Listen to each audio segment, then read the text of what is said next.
ఆధ్యాత్మిక కుంటితనంలో కూలబడిపోయావా? ఆట్టేకాలం అలానే సాగుతా అనుకుంటున్నావా? అట్లా ఉండనీయడు. పడతా లెగుస్తా ఉన్నావా?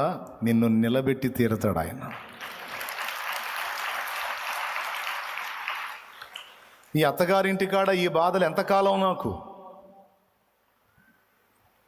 ఎంతకాలం ఈ అవమానాలు, ఈ తిరస్కారాలు? దేవా, నీ కార్యం కోసం ఎదురు చూస్తున్నాను. యెహోవా, నీ కార్యముల కొరకు నిరీక్షణతో ఎదురు చూస్తున్నా.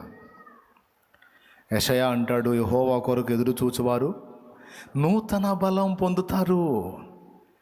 క్రొత్త కార్యాలు చూస్తారు, క్రొత్త బలాన్ని కూడా పొందుతారు. ఎవరెవరు ఏ స్థితిలో పడున్నారో ఒక్కటే మాట ఈరోజు దేవుడు చెప్పమన్న మాట.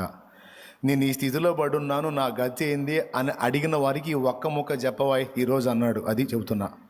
ఏంటంటే, నువ్వు ఏ స్థితిని గురించి వాపోతున్నావో ఆ స్థితిలో నిన్ను అక్కడే ఉండనియను అని ఆయన మాట్లాడుతున్నాడు. నీ ఇష్టం.